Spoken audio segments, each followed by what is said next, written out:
Life After Prison. By Silence You. Kabanata 2561 hanggang 2570. Ang Eastern Sea City ay matatagpuan sa timog silangan ng Grande Uno Sacred Land, malapit sa baybayin ng Eastern Sea. Ito ay isang primera klaseng lungsod sa Middle Bridge, na namamahala sa libu-libong milya ng teritoryo.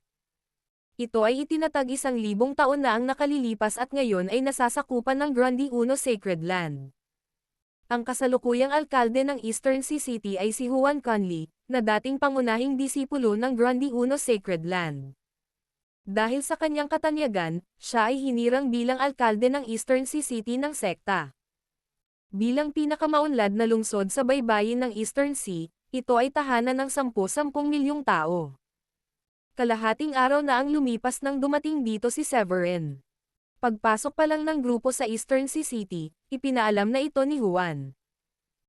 Dahil si Severin ay isang pangunahing disipulo ng Grande Uno Sacred Land at sa kanyang espesyal na pagkakakilanlan, itinuring siya ni Juan na kanyang uncle master. Nagmamadaling lumabas si Juan mula sa kanyang mansyon upang salubungin si Severin.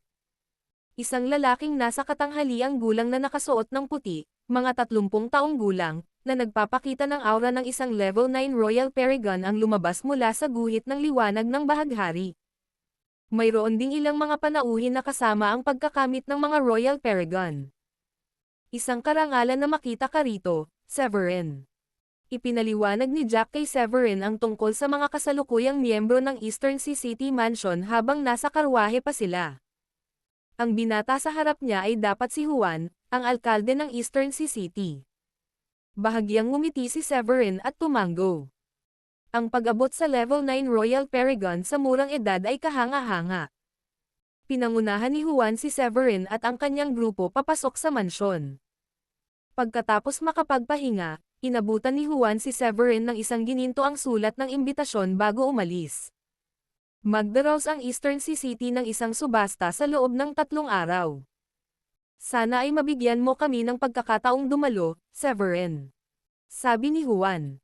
Sinenyasan ni Severin si Jack na tanggapin ang sulat ng imbitasyon, at bahagyang tumango kay Juan kasabay nito. Nakita niyang sinusubukan ni Juan na makuha ang pabor mula sa kanya. Bilang isang personal na disipulo ng matandang Adrian, walang sino man sa Grande Uno Sacred Land ang nangahas na saktan siya. Lalo na sa kanyang napakabilis na cultivation, kahit si Juan mula sa malayo ay nakarinig tungkol dito at lihim na nagulat.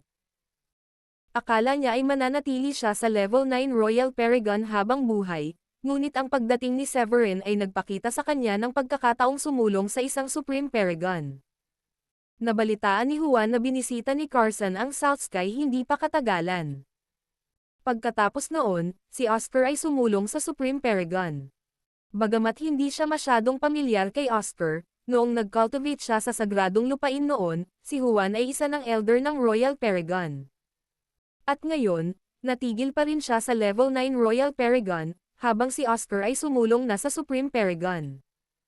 Sigurado si Juan na tiyak na binigyan siya ng sekta ng Supreme Advancing Pill, kung hindi ay malamang aabutin ng daan-daang taon bago siya sumulong sa Supreme Paragon. Kaya, ang pagdating ni Severin ay nagpakita sa kanya ng pagkakataong umangat sa Supreme Paragon. Hanggat inaalagaan niya ng mabuti si Severin, naniniwala siyang tiyak na hindi mag-aatubiling gantimpalaan siya ng sekta.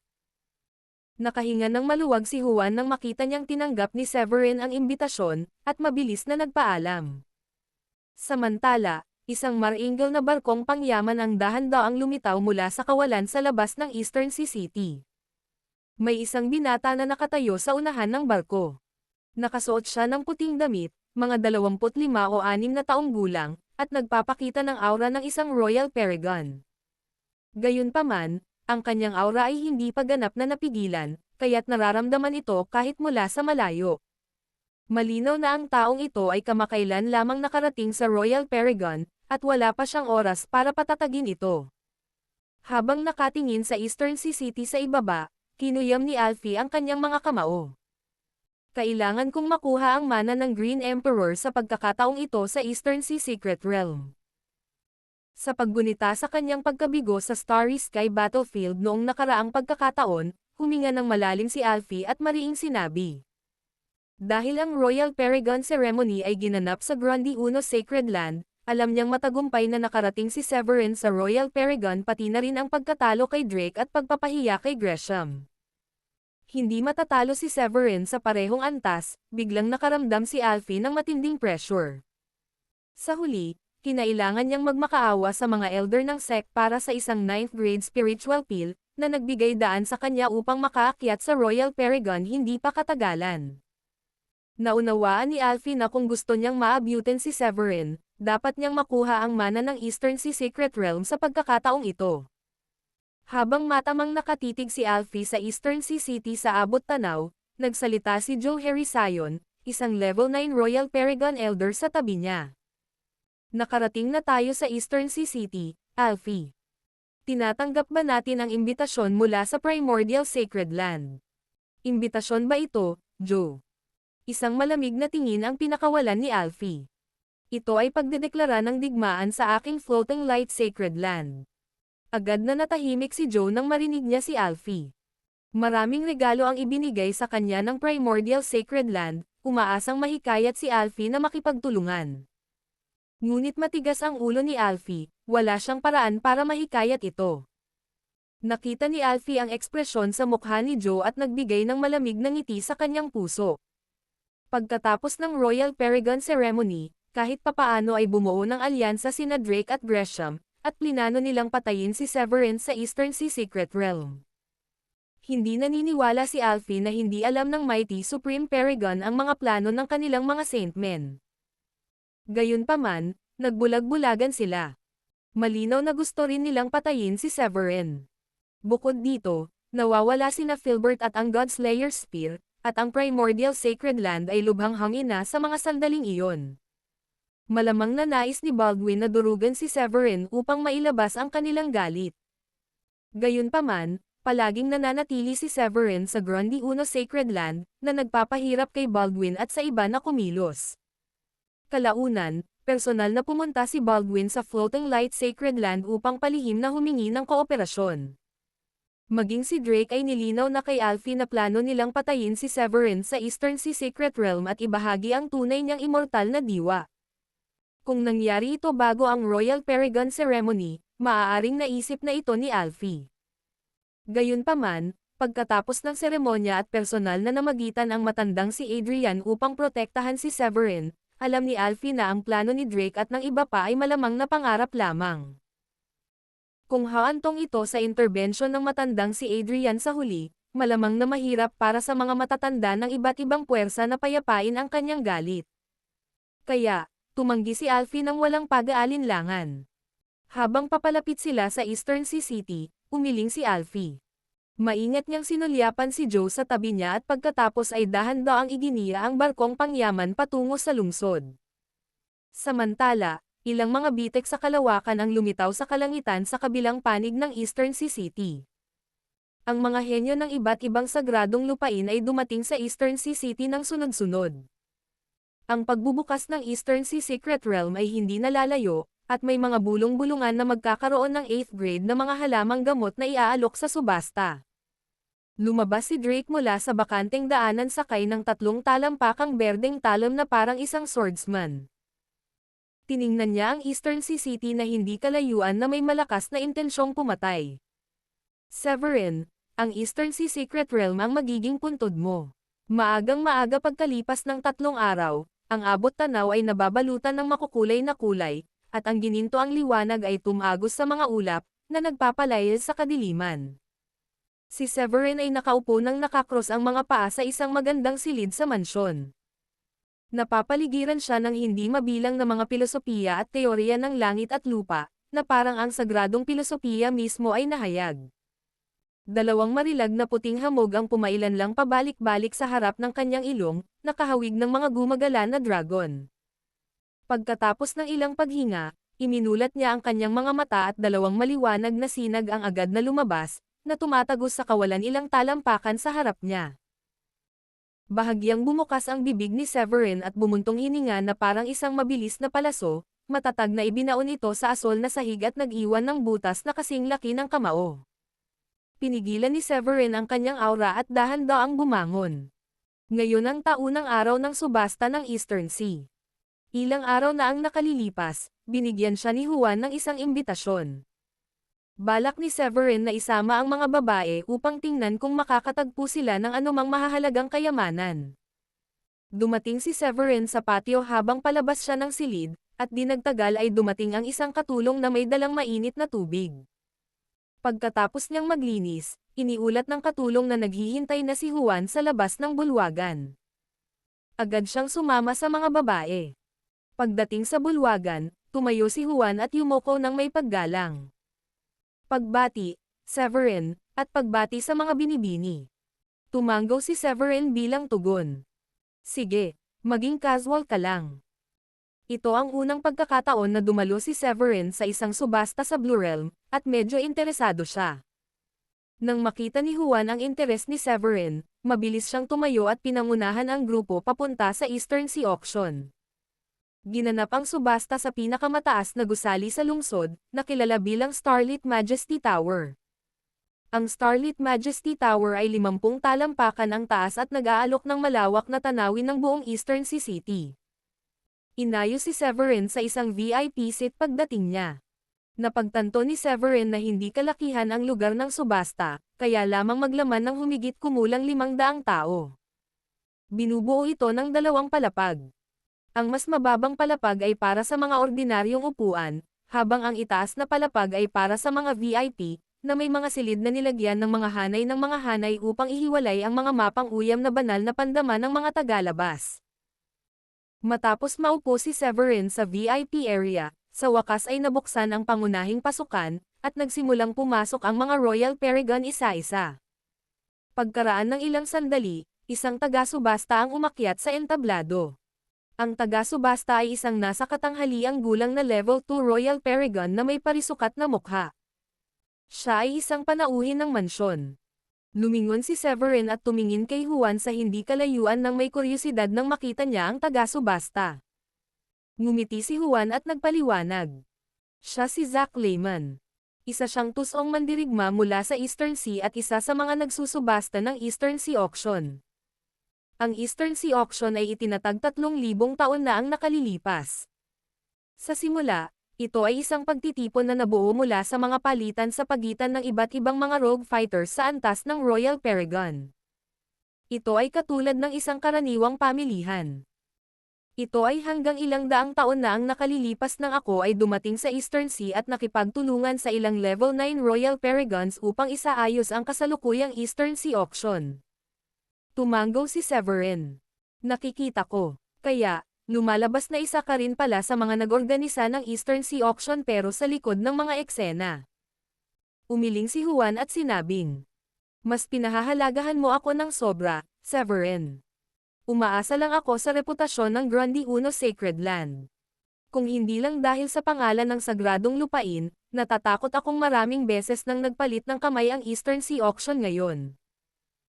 Bukod pa rito, habang matagumpay na ginaganap ang Eastern Sea Auction sa paglipas ng mga taon, lumago ang reputasyon nito, at ang mga kayamanang isinasubasta ay lalong naging mahalaga.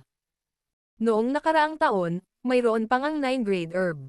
Habang binabanggit niya ito, nagpakita si Juan ng mapait na ekspresyon. Ang alkalde mismo ay isang level 9 Royal Paragon lamang, ngunit isang 9-grade herb ang lumitaw. Dahil sa insidenteng ito, muntik nang dumanas ng sakuna ang Eastern Sea City noong nakaraang taon, at malubhang nasugatan siya. Upang maiwasang maulit ang mga ganitong insidente sa hinaharap, sabik na sabik siyang umakyat sa Supreme Paragon. Nang makita ni Severin ang mapait na ekspresyon sa mukha ni Juan, magpapatuloy na sana si Severin sa pagsasalita nang marinig ang boses ng auctioneer mula sa ibaba. Mga binibini at ginoo, ang unang bagay na isa sa auction ay isang elite quality defensive spiritual treasure. Pagkatapos magsalita ng taga-subasta, isang magandang katulong ang umakyat sa entablado na may dalang platong pilak. Ang platong pilak ay natatakpan ng itim na kurtina na naghihiwalay sa mga banal na pandama. Pagdating sa entablado, itinaas ng taga-subasta ang kurtina at ibinunyag ang isang maliit na kampana na kasing laki ng palad.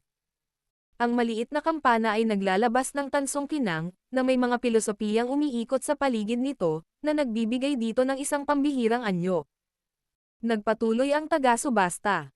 Ang panimulang presyo ay 100,000 espiritual na bato, na may dagdag na hindi bababa sa 5,000 espiritual na bato sa bawat pagkakataon. Pagkatapos niyang magsalita, may agad na nagbid. 110,000. 120,000.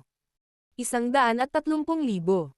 Matapos ang isang matinding labanan sa pagbid, ang espiritual na kayamanan ay sa wakas ay naibenta sa subasta ng isang level 4 Royal Paragon Rogue Fighter. Habang nagaganap ang subasta, lumitaw ang ilang magagandang espiritual na 8th grade pills. Gayunpaman, hindi kumilos si Severin. Isa na siyang 8th grade alchemist ngayon, ang mga ordinaryong 8th grade pills ay hindi gaanong nakakaakit sa kanya. Tanging ang mga espiritual na 9th grade pills lamang ang makakakuha ng kanyang atensyon. Gayunpaman, ang mga espiritual na 9th grade pills ay walang alinlang ang magkakahalaga ng napakataas sa naturang subasta. Hindi pa kasama rito si Heath mula sa ika-4 na bundok, na isang Grandmaster ng 9th grade alchemist. Bakit pa siya mag-aabala na pumunta rito para bumili ng mga 9th grade pills? Naramdaman ni Juan ang pagkabagot ni Severin, ngumiti siya at sinabing, "Darating pa ang magagandang bagay, Severin."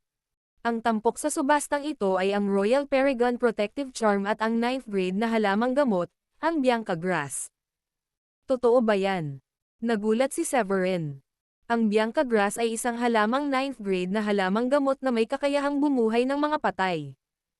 Isa ito sa mahahalagang sangkap para sa pagpino ng Supreme Advancing Pill. Nakuha na ni Severin ang halos lahat ng sangkap para sa Supreme Advancing Pill nang marating niya ang tuktok ng Alchemy Tower. 2 9th grade na halamang gamot na lang ang kulang sa kanya sa ngayon, at isa na rito si Bian's Grass. Kung makukuha niya ang item na ito, may kumpiyansa si Severin na maabot ang 9th grade Alchemist Grandmaster at maaabot ang Supreme Paragon sa pamamagitan ng ilang taon pang paglilinang. Matapos lampasan ang nakakabagot na oras, malapit nang matapos ang subasta. Sa wakas, oras na para umakyat sa entablado ang highlight ng subasta, ang Bianca Grass. Itinaas ng auctioneer ang kurtina at masiglang sumigaw sa mga tao sa ibaba ng entablado. Ang susunod na isusubasta ay ang Bianca Grass, na nagsisimula sa 200,000 spiritual stones, na may dagdag na hindi bababa sa 10,000 spirit stones sa bawat pagbili. Pagkatapos niyang magsalita, nagkaroon ng ingay sa mga Royal Paragon na mga tagapakinig. Ano? Isa talaga itong 9th grade na espiritual na halamang gamot. Bianca Grass. Hindi ba't isa ito sa mga sangkap para sa pagpino ng Saint Emperor Breaking Pill? Wow! Ang Eastern Sea City ay talagang mapagbigay na makakuha ng ganitong kayamanan. Sa gitna ng sunod-sunod na hiyawan, si Drake, na nasa isang pribadong silid na hindi kalayuan kay Severin, nakasuot ng matingkad na dilaw na damit na bordado ng mga gininto ang dragon at ulap, ay tumingin sa Bianca Grass sa entablado at nagliwanag ang kanyang mga mata. Hindi ko inaasahan na ang Eastern Sea City ay may 9th grade na mga halamang gamot. Mahirap makahanap ng mga 9th grade na halamang gamot, at hindi mabilang na mga Supreme Paragon ang handang magwala dahil sa mga ito. Kahit na ang kayamanan ng Dragonoid ay sumasaklaw sa 4 na dagat at sa malalim nitong pamana, wala pa ring gaanong espiritual na 9th grade na halamang gamot sa kanilang kayamanan.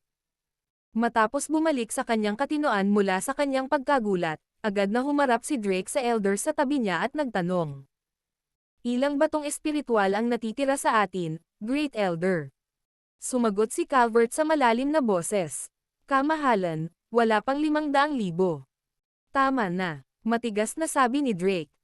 Naniniwala siya na sa kanyang pagkakakilanlan bilang Crown Prince ng Dragonoid, kahit na si Juan ay mula sa Grundy Uno Holy Land, kailangan pa rin niya itong respetuhin. Maliban sa mga saintmen ng iba't ibang sagradong lupain o sa mga Supreme Paragon Elder, ang iba pang mga rogue fighter ay walang kwalifikasyon para makipagkompetensya sa kanya. Tumango agad si Drake kay Calvert, na nagpapahiwatig na maaari na siyang magbid. Kasabay nito, umupo si Gresham sa Grand Preceptor Throne sa isa pang VIP room, nagliliyab ang kanyang mga mata habang nakatingin sa Bianca Grass. Severin. Hintayin mo ako. Malamig na bulong ni Gresham. Dahil nagpakatanga si Gresham sa Royal Paragon Ceremony, pinaplano na ni Gresham ang paglalakbay na ito sa Eastern Sea Secret Realm. Inimbitahan niya si Drake pati na rin ang dalawang pangunahing evil practitioner, at 4 na iba pang puwersa upang magsanib puwersa upang tugisin si Severin. Maagang pumunta si Gresham sa Eastern Sea City upang makipag-ayos at nagkataong nakatagpo niya ang Eastern Sea Auction.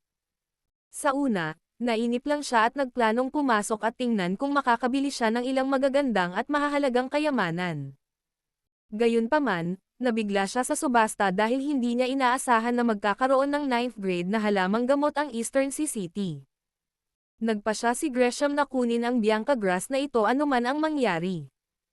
Ang Bianca Grass ay isa sa mga mahahalagang sangkap para sa pagpino ng Supreme Advancing Pill. Bagamat hindi siya nagkulang ng anumang spiritual pills, kakaunti pa rin ang Supreme Advancing Pills, at mayroong ilang level 9 Royal Paragons na nakapila para makatanggap ng mga ito. Kahit na agad siyang umangat sa level 9 Royal Paragon, malamang naaabutin pa rin ng halos 10 taon bago siya umangat sa Supreme Paragon. Hindi makapaghintay ng ganoon katagal si Gresham. Ang landas ng cultivation ay likas na labag sa batas ng kalikasan, nakikipaglaban sa agos, nakikipaglaban sa langit, lupa, at lahat ng bagay. Bukod dito, matagal nang bangungot si Severin sa kanyang landas ng cultivation, at kung hindi niya ito papatayin, pakiramdam ni Gresham ay maaaring gugulin niya ang buong buhay niya sa bangungot ni Severin. Habang naaalala niya si Severin, agad na nanlamig ang mga mata ni Gresham. Sa sumunod na sandali, sumigaw si Gresham. Nag-alok ako ng 250,000. Pagkasabi niya noon, lahat ay nabigla, at mabilis na umalinggonga ang mga boses ng nag-aalay sa auction hall. Nag-alok ako ng 260,000. 300,000. 310,000. Sa isang iglap, ang presyo ng Bianca Grass na ito ay itinaas sa mataas na presyo na 500,000 spiritual stones. Ang presyong ito ay nagpaalinlangan sa maraming mga mandirigmang walang sapat na pondo. Maya-maya, ilang bid na lamang ang narinig mula sa mga pribadong silid sa bulwagan. Habang patuloy na tumataas ang presyo ng Bianca Grass, labis na nalungkot si Drake. Wala siyang gaanong spiritual stones sa paglalakbay na ito sa Eastern Sea, at 50,000 spiritual stones na lang ang natitira sa kanya. Agad na tumayo si Drake. Bahagya siyang ngumiti at sinabing, 500,000. Matapos sabihin ang kanyang huling utos, itinaas ni Drake ang kanyang kamay para i-deactivate ang pormasayon na pumipigil sa mga tagalabas na makapasok sa VIP room. Sa lahat, ako si Drake ng Dragonoid, at nakatuon na ang aking pansin sa espiritual na halamang gamot na ito. Sinabi niya. Pagkakita kay Drake, agad na sumigaw ang mga tao sa unang palapag ng auction hall. Wow! Si Drake pala, ang himala ng Dragonoid. Hindi ko inaasahan na nandito si Drake sa Eastern Sea City. May interes na pinapanood ni Severin ang tumataas na presyo ng Bianca Grass sa loob ng isang pribadong silid. Pinag-iisipan niya kung makikialam ba siya.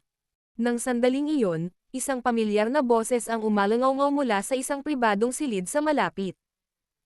Kaagad pagkatapos, nakita niya ang pormasayon ng kabilang pribadong silid na namatay, at lumitaw si Drake. Hinaplos ni Severin ang kanyang baba at ngumiti. Kawili-wili. Mukhang karamihan sa mga saintmen ng iba't ibang sagradong lupain ay nakarating na sa Eastern Sea City. Noong nakaraan, noong nanggulo si Drake sa seremonya ng kanyang Royal Paragon, kung hindi lang niya ginamit ang kanyang lakas, baka naging biro na lang ang seremonya. Dahil hindi man lang nagpakita ng respeto si Drake, bakit naman gagawin iyon ni Severin? Isa pa, matagal na silang nag-aaway. Hindi nag-atubili si Severin matapos ang naisip niya. Diretso siyang nagsalita. Mag-aalok ako ng 510,000. Pagkasabi niya noon, tumahimik ng husto ang buong auction hall. Pagkatapos ng ilang paghingal, isang hingal na boses ang bumasag sa katahimikan sa silid. Sino ang naglalakas loob na hamanin si Drake? Oh my God, ito ang kababalaghan ng Dragonoid, si Drake. Sinabi na niya ang kanyang pagkakakilanlan. Kung magpapatuloy tayo sa paglalaban-laban, hindi ba't kawalan ito ng respeto? Hihihi. Nakakatuwa. Mukhang mahihirapan si Drake sa pagkakataong ito. Hindi inaasahan ni Drake na mayroon pa ring taong ng ahas na makipagkompetensya sa kanya, kahit na isiniwalat na niya ang kanyang pagkakakilanlan. Sino ba siya? Hindi nakilala ni Drake ang boses ni Severin ngunit nagmura siya sa loob-loob. Si Gresham, na nakaupo sa isa pang pribadong silid, ay sumuko na matapos sabihin ni Drake ang kanyang pagkakakilanlan noong una. Bagamat gusto niya talaga ang Bianca Grass, nakikipagtulungan na siya kay Drake, kaya hindi na kailangang lumikha ng alitan sa pagitan nila para sa isang 9th grade na halamang gamot. Kaya, matapos ibunyag ni Drake ang kanyang pagkakakilanlan, hindi na nagpatuloy si Gresham sa pagbid. Ngunit hindi niya inaasahan na may pipili pa ring magbid matapos malaman ang pagkakakilanlan ni Drake. Sino ito? Paano nila hinahamon si Drake? Habang nagtataka si Gresham, bigla niyang narinig ang boses ni Severin, at tila isang kislap ng liwanag ang dumaan sa kanyang isipan. Agad na namula ang kanyang mukha at napuno ng hanggerang pumatay ang kanyang mga mata. Severin. Kasabay nito, mabilis na itinaas muli ni Drake ang kanyang pagpupugay matapos ang mga pabulong na pagmumura. Nag-alok ako ng 520,000. Ayaw matalo ni Severin, at nagpatuloy sa pagbid. 530,000. Nangangitim ng husto ang mukha ni Drake. Malamig niyang sabi. 540,000. 550,000. 600,000. Habang tumataas ang presyo ng Bianca Grass sa 600,000, lahat ng nasa subasta ay natigilan. Ang mas ikinagulat pa nila ay may isang taong nang ahas na magpatuloy sa pagbid matapos magpakilala si Drake. Wow! Ang taong nasa pribadong silid ay isa na namang mahiwagang nilalang ng sagradong lupain. May lakas ng loob ka bang hamanin si Drake? Mayroon kang matinding kapangyarihan para dyan. Sa palagay ko ay isa itong saintman mula sa ibang sagradong lupain. Nabalitaan kong malapit nang dumating sa East Sea City si Severin mula sa Grande Uno Sacred Land. Mukhang plano rin ng Grande Uno Sacred Land na magpadala ng mga tao para galugarin ang East Sea Secret Realm. Sa sandaling ito, galit na galit si Drake. Ang halagang 600,000 ay higit pa sa kanyang inaasahan. Labis na nagalit si Drake dahil sa matigas na ugali ni Severin. Nag-alok ako ng 610,000. Huminga siya ng malalim at lumabas ng pribadong silid, yumoko kay Severin. Malaking tulong sa akin ang Bianca Grass, kaibigan. Hinihiling ko sa iyo na pumayag ka, at ituring mo akong kaibigan. Nagulat ang buong mundo sa mga sinabi ni Drake. Nainggit siya sa maraming mga mandirigmang walang pakundangan. Para sa kanila, ang pakikipagkaibigan sa Dragonoid ay lubhang kapaki-pakinabang. Pinamunuan ng Dragonoid ang mga monsteroid. Pag-aari nila ang rehiyon ng Thunder Peak, na umaabot hanggang sa 4 na dagat. Ang mahahalagang kayamanan doon ay hindi gaanong mas mababa kaysa sa mga nasa Middle Bridge. Marahil ay mag-aalangan ang iba pagkatapos marinig ang mga salita ni Drake. Gayunpaman, nang marinig ito ni Severin, ngumisi siya at sinabing, "Hindi ako nangangahas na makipagkaibigan sa'yo, Drake." Dahil si Drake ang nagdulot ng gulo sa kanyang seremonya bilang isang Royal Paragon noong nakaraan, kung hindi lang siya naging makapangyarihan at pinigilan ito, biro na sana ang seremonya ngayon. Ngumisi siya. Mag-alok ako ng 620,000. Nakaramdam si Drake ng matinding galit na bumangon mula sa kanyang dibdib nang marinig niyang muling itinaas ni Severin ang kanyang alok. Magsasalita na sana siya nang biglang nag-isip si Calvert sa kanyang tabi nang nakakunot ang noo. Maya-maya, sa wakas ay napagtanto ni Calvert at lumingon kay Drake nang may malungkot na ekspresyon. Kamahalan, ang taong ito ay dapat si Severin. Ano? Hindi ito naintindihan ni Drake noong una. Ngunit mabilis siyang gumanti. Nang maalala ang boses kanina, halos kapareho nga ito ng boses ni Severin. Sa isang iglap, biglang dumilim ang mukha ni Drake. Ang East Sea City ay teritoryo ng Grande Uno Sacred Land. Kahit anong paraan niya makipagkompetensya, hindi kayang makipagkompetensya ni Drake kay Severin. Nako, bakit ba lagi ko siyang nasasalubong kahit saan? Kahit ayaw niya, sumuko na rin kalaunan si Drake. Total, ang East Sea City ay teritoryo ng Grande Uno Sacred Land, at tiyak na may mga tagapagtanggol sa paligid ni Severin. Nakita ng taga-subasta na matagal nang hindi nagbid si Drake kaya tinawag niya ito. 620,000, unang tawag. 620,000, pangalawang tawag. 620,000, ikatlong tawag. Naibenta na. Malakas na ibinagsak ng taga-subasta ang martolyong kahoy na nasa kanyang kamay at malakas na nag-anunsyo. Binabati kita sa kagalang-galang na panauhin sa pribadong silid bilang 8 para sa pagkapanalo ng 9th grade halamang gamot. Namangha ang iba pang mga tao sa subasta nang makitang biglang sumuko si Drake. Nako, bakit biglang sumuko si Drake? Sino ba naman ang kagalang-galang na panauhin sa pribadong silid numero 8? Paano nila naaagaw ang pagkain mula sa bibig ni Drake? Nagkagulo ang mga tao, dahil sa kanilang kuryosidad tungkol kay Severin na nasa pribadong silid numero 8. Habang ibinebenta ang huling kayamanan, tumanggo si Severin kay Jack, at tumayo ito para bayaran ang mga espiritual na bato. Binuksan niya ang pinto at pinatay ang porma sayon. Sa wakas, lumitaw si Severin sa paningin ng lahat. Wow! Hindi nakakapagtaka na nang ahas siyang hamanin si Drake. Siya pala si Severin. Hindi ko inaasahan na pupunta rin si Severin sa East Sea City. Kawili-wili. Nabalitaan kong nagdulot ng gulo si Drake sa seremonya ni Severin noong nakaraan. Sa pagkakataong ito, malamang ay matuturuan na siya ng leksyon. Mahinang-mahina ang mga bulungan ng mga nakapalibot na tao, ngunit hindi ito nakatakas sa pandinig ni Drake. Sumanghal siya at malamig na tinitigan si Severin, pagkatapos ay tumayo ng may lungkot sa mukha at umalis sa subasta. Pagkaalis ni Drake, si Gresham sa isa pang pribadong silid ay sumulyap kay Severin nang may masamang tingin bago umalis din. Ngumisi si Severin nang tumingin siya sa kanilang likuran. Plano niyang alagaan ang dalawang ito sa lihim na kaharian sa pagkakataong ito. Gusto niyang alisin ang mga gulo sa hinaharap. Heto ang halamang gamot, Severin. Bumalik si Jack kasama ang Bianca Grass ng may paggalang. Bahagyang tumango si Severin, kinuha ang halamang gamot at itinago ito.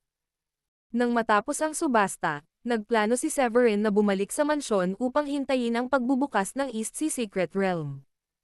Kinabukasan, sa madaling araw, nagsisimula ng lumiwanag ang langit dahil sa mahinang liwanag. Bigla, may kislap sa kalangitan sa gilid ng East Sea, parang mga alon sa tubig. Pagkatapos, isang daanan ng kawalan ang biglang lumitaw sa ere na may malakas na dagandong. Isang makinang na liwanag ang sumilay mula sa loob ng daanan ng kawalan at nagliwanag sa buong kalangitan na parang nagliliwanag na araw. Ang biglaang pangyayari ay nagising sa karamihan ng mga tao sa East Sea City. Maraming mga mata ng cultivator ang puno ng kasakiman. Alam ng lahat na ang East Sea Secret Realm ay nagbukas na. Ang pamana ng Green Emperor ay nasa loob, at ang mapalad ay maaaring magkaroon ng pagkakataong makuha ang mana ng unang immortal ng tao. Sa sandaling nabuo ang daanan ng kawalan, libu-libong guhit ng liwanag ang bumaba mula sa kalangitan na parang mga bulalakaw, mabilis na lumilipad patungo sa East Sea. Sa mansyon, tumangala si Severin sa langit at mamulong. Sa wakas ay bumukas na ang East Sea Secret Realm. Magalang na tumayo si Juan sa tabi niya. Kinausap siya ni Severin at si Jack na nasa malapit, na sinasabi. Mga Ginoo, pupunta ako sa East Sea Secret Realm. Malugod ko pong hinihiling na kayo na ang bahala sa mga binibini. Kahapon, nagpadala na si Carson ng mensahe na malapit na siyang pumunta sa East Sea City. Dahil sa isang mighty Supreme Paragon tulad ni Carson, kasama sina Juan at Jack, masisiguro nila ang kaligtasan ng mga babae. Naiintindihan ko, tumanggaw si Juan bilang tugon. Sa puntong ito, humarap si Severin sa mga babaeng katabi niya at sinabing, hintayin niyo akong lahat sa mansyon, Dayan. Pagkasabi niyan, diretso siyang bumangon mula sa lupa, naganyong parang bahaghari na liwanag at lumitaw sa harap ng daanan ng kawalan. Habang nakatingin sa madilim na daanan ng kawalan at nararamdaman ang Mar-Angel na kapangyarihang nagmumula rito, huminga ng malalim si Severin at pumasok dito. Kasabay ng pag-ikot ng paligid, natagpuan ni Severin ang kanyang sarili sa isang mapanglo na mundo sa loob lamang ng wala pang isang iglap. Di nagtagal, unti-unting kumalma si Severin, at nagbunyag ng isang mapanglo na mundo sa harap niya. Inilabas niya ang kanyang banal na pandama at lumawak sa layong ilang dosenang milya, para bang tumama ito sa isang hindi nakikitang pader, na humaharang sa anumang karagdagang pag-unlad. Sa kanyang paggalugad gamit ang kanyang banal na pandama, natuklasan ni Severin na napakaraming pormasayon at paghihigpit sa paligid niya na nagpapakilig sa kanyang anit. Matapos bawiin ang kanyang banal na pandama, bumulong si Severin sa kanyang sarili na may kirot sa kanyang anit. Isa nga itong lihim na kaharian na binuksan ng unang immortal na tao. Kahit ang isang level 9 Royal Paragon ay hindi maglalakas loob na sumugod ng walang ingat. Pagkatapos niyang sabihin iyon, agad siyang nagtungo sa silangan. Ang buong maliit na mundo sa loob ng lihim na kaharian ay labis na mapanglo, na may manipis na espiritual na enerhiya. Gayunpaman, ang banal na kasulatan ng pilosopiya rito ay mas siksik kaysa sa labas ng mundo, na nagbibigay kay Severin ng pakiramdam na parang nasa isang langit ng kuweba. Huminga siya ng malalim, sabik na ninanamnam ang banal na kasulatan ng pilosopiya sa paligid. Ang kanyang panloob na mundo ay gumagana ng baliw, hinihigop ang nakapalibot na banal na kasulatan ng pilosopiya sa kanyang katawan. Nang lumipad siya ng wala pang 100 milya, ang banal na pandama ni Severin ay nakaramdam ng malalakas na natitirang alon ng labanan sa hindi kalayuan. Ang nakapalibot na espasyo ay tila nanginginig, na nagpapakita ng malalaking alon sa espasyo. Medyo nagulat si Severin. Isang level 5 Royal Paragon lamang ang kayang magdulot ng mga panginginig sa kalawakan ng daan-daang milya. Bilang isang bagong sulong na Royal Paragon, kahit nagisingin nila ang katotohanan ng martial arts at kaliwanagan, at pinuhin ito sa sarili, ang pag-unawa sa kalawakan ay hindi pa rin maituturing na masyadong malakas. Bahagya lamang nilang mapupunit ang kawalan at lumikha ng mga bitek. Ang natitirang mga alon ng labanan ay nagpang-inag sa kawalan ay nagpapahiwatig na tiyak na hindi ito isang bagay na maihahambing sa isang bagong sulong na Royal Paragon. Agad na pinigilan ni Severin ang sarili niyang aura at ginamit ang Void Concealment upang itago ang sarili sa kawalan at dahan-daang lumipad patungo sa lokasyon ng labanan. Pagkatapos ng 12-dosenang paghinga, huminto si Severin sa kanyang paglalakad at tumangala sa langit na hindi kalayuan. Di nagtagal, nakita ni Severin ang dalawang figure na mabilis na nagbabanggaan sa isang tuktok ng bundok ilang milya ang layo, napapalibutan ng sunod-sunod na mga ilaw ng espada at talam. Ang isa sa kanila ay tila nasa mga 30 taong gulang, nakasuot ng puting damit, mukhang isang mahinang iskolar na walang lakas. Siya si Hugo Scullings. Hawak ni Hugo ang isang berdeng mahabang espada, na may sword wheel na tumatagos dito, at ang umaalon na sword wheel ay parang mga dagandong ng dragon na parang kulog. Ang paggamit ng isang kompletong antas na level 4 Royal Paragon ay nagmula sa kanya, naniyanig ang nakapalibot na kawalan at binasag ang kawalan sa loob ng ilang milya. Matapos siyang sulyapan, inilipat ni Severin ang kanyang tingin sa ibang tao. Ang taong ito ay nasa mga 30 rin, ngunit ang kanyang aura ay mahaba at nakakatakot. Ang lalaki ay nakasuot ng simpleng berdeng damit na may malaking bordadong ulap sa kanyang dibdib na may nakasulat na salitang primordial. Hawak niya ang isang ginintoang higanteng talam, bawat hampas ay nakatutok sa mahahalagang bahagi ng kalaban. Isang malamig na liwanag ang sumilay sa mga mata ni Severin nang makita niyang isa siyang disipulo ng Primordial Sacred Land. Wala siyang gaanong pagkahilig sa Primordial Sacred Land ngayon. Noong nakaraang seremonya ng kanyang Royal Paragon, kung hindi lang personal na nakialam si Adrian, si Philbert, na may hawak na proteksyon na banal na sandata, ay magdudulot ng kaguluhan sa buong sagradong lupain. Kasabay nito, sa larangan ng digmaan, si Kobe Young mula sa Primordial Sacred Land ay tumingin sa kalaban na nasa harap niya ng may seryosong ekspresyon. Kalokohan, ang cultivator na ito mula sa Darklight Sacred Land ay hindi inaasahang malakas. Muling nagmura si Kobe Young habang inihahampas muli ang kanyang higanteng espada. Dahil sa mapa na iginuhit ng mga nauna sa sekta na nakapag-explore na noon, mabilis niyang natagpuan ang isang bihirang 8th grade na halamang gamot pagpasok ni Kobe sa lihim na kaharian. Nang kukunin na niya ang halamang gamot, inambus siya ng Royal Paragon mula sa Darklight Sacred Land. Pinalad si Kobe na mabilis ang kanyang reaksyon. Kung hindi, maaaring matagumpay siyang naambush. Matapos talunin ang kanyang kalaban sa isang suntok, naisip ni Kobe sa sarili. Nasaan ang taong Saint Man? Bukod sa pagdalugad sa pamana ng Green Emperor, narito siya para sa isa pang mahalagang bagay, ang tulungan si Gresham na patayin si Severin. Ngunit syempre, ang Primordial Sacred Land ay nagbayad ng malaking halaga. Nagsanib puwersa sila kasama ang Darkness Scared Land, ang Wicked Tribe, at ang Dragonoid. Minsan nang pinatay ni Severin ang pangunahing disipulo ng Darkness Sacred Land sa Starry Sky Battle Space, na nag-iwan ng isang alitan. Tungkol naman sa Wicked Tribe, kalahating buwan na ang nakalipas, iniulat sa kanya ni Simeon mula sa South Sky na ang nangungunang divine technique ng tribo, ang Abyssal Demon Hand, ay nakuha ni Severin. Upang mabawi ang kanilang kayamanan, pumayag ang Wicked Tribe na tulungan si Gresham. Tungkol naman sa Dragonoid at Severin, sila ay mortal na magkaaway. Ha? Bakit ang lakas ng loob mong hindi makinig habang kinakalaban mo ako? Nakita ni Hugo na medyo nalilito si Kobe habang nakikipaglaban at agad nang umisi, humakbang papalapit sa kanya. Ang espada ng taong ito ay kasing bilis ng kidlat. Ang liwanag ng espada ay nakasisilaw, at ang nakakatakot na kapangyarihan ay agad na nagpatag sa nakapalibot na espasyo, dumiretso kay Kobe nang may napakalaking momentum. Agad na natakot si Kobe. Mabilis siyang umiwas at tinawag ang kanyang nagtatanggol na espiritual na kayamanan. Ang nakakatakot na shockwave ay nagpalipad sa kanya sa ere at lumapag hindi kalayuan kay Severin. Si Severin, na nagtatago sa kawalan, ay napangiti nang makita si Kobe nang napakalapit. Walang ibang salita, agad siyang lumabas sa kawalan at hinampas ang kanyang kamao.